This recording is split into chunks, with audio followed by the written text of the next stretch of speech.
সুপ্রিয় এইচএসসি পরীক্ষার্থীরা, হুট করেই আমাদের শিক্ষামন্ত্রী মহোদয় আগামী 7ই জুন থেকে এইচএসসি পরীক্ষা শুরু হবে বলে তার তারিখ ঘোষণা করেছেন। এত অল্প সময়ে কি তোমাদের এইচএসসি পরীক্ষার সিলেবাস কমপ্লিট করা সম্ভব? উত্তর হলো হ্যাঁ, সম্ভব, যদি তোমরা কিছু ছোট্ট টিপস অ্যান্ড ট্রিক্স ফলো করতে পারো। প্রথমেই যেটা মাথায় রাখতে হবে, এই মুহূর্তে নতুন কোনো টপিক পড়তে যাওয়ার দরকার নেই। যেগুলো তোমরা ইতিমধ্যে পড়ে ফেলেছো সেগুলোকে খুব ভালোভাবে বারবার রিভিশন দিতে হবে। রিভিশনের জন্য তোমাদের হাতে রয়েছে আর মাত্র 50 দিন। এই মুহূর্তে তোমাদের আসলে 7-8 ঘন্টা করে পড়লে সিলেবাস কমপ্লিট হবে না। তোমাদের প্রয়োজন সিলেবাসের যে ইম্পর্টেন্ট টপিকগুলো রয়েছে সেগুলোকেই দৈনিক 10 থেকে 12 ঘন্টা টার্গেট নিয়ে বারবার করে পড়া। একটা সাবজেক্টকেই কি একদিনে টানা 10 থেকে 12 ঘন্টা পড়বো? উত্তর হলো না। আমাদেরকে সারাদিনের যে রুটিনটা রয়েছে এটা 10 থেকে 12 ঘন্টাকে বেশ কয়েকটা স্লটে ভাগ করে নিতে হবে। আমাদেরকে গাণিতিক যে বিষয়গুলো রয়েছে ওগুলো প্র্যাকটিস করার জন্য একটা নির্দিষ্ট সময় হাতে রাখতে হবে।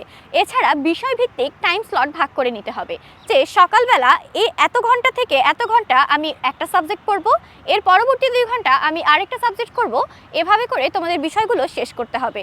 অন্যথায় দেখা যাবে কোনো একটা বিশেষ বিষয়ে হয়তো তুমি 100% পারদর্শিতা অর্জন করেছো, কিন্তু বাকি বিষয়গুলোতে তুমি এত ভালো প্রস্তুতি নিতে পারোনি। এক্ষেত্রে তোমার রেজাল্টে একটা বড় প্রভাব পড়বে। দেখা যাবে কোনো একটা সাবজেক্টে হয়তো তুমি A+ পেয়েছো, কিন্তু বাকি সাবজেক্টগুলোতে A+ পেলে না। তখন কিন্তু আসলে সব মিলিয়ে তোমার প্রত্যাশিত ফলাফলটি তুমি পাচ্ছ না। 3 নম্বরে যেটা তোমাদের জানতে হবে, একটা ছোট্ট ডায়েরি মেনটেন করতে হবে। সেখানে পড়ার সময় যে বিষয়গুলো তুমি বারবার ভুলে যাচ্ছ কিংবা যে বিষয়গুলোতে তোমার সমস্যা হচ্ছে সেগুলো লিখে রাখতে হবে। ওইগুলো নিজের অবসর সময়ে বারবার রিভিশন দিতে হবে।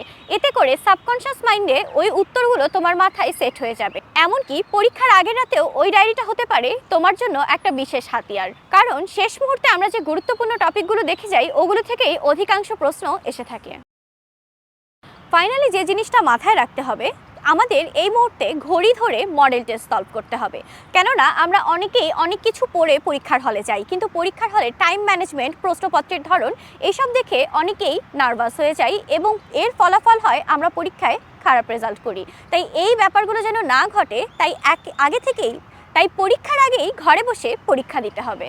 এরপরে নিজের পরীক্ষার উত্তর সঠিক উত্তরের সাথে মিলিয়ে তা মূল্যায়ন করতে হবে এবং যেখানে যেখানে ভুল হয়েছে তা ওই ডায়েরিটাতে লিখে রাখতে হবে এবং পরবর্তীতে এগুলো বারবার করে রিভিশন দিতে হবে।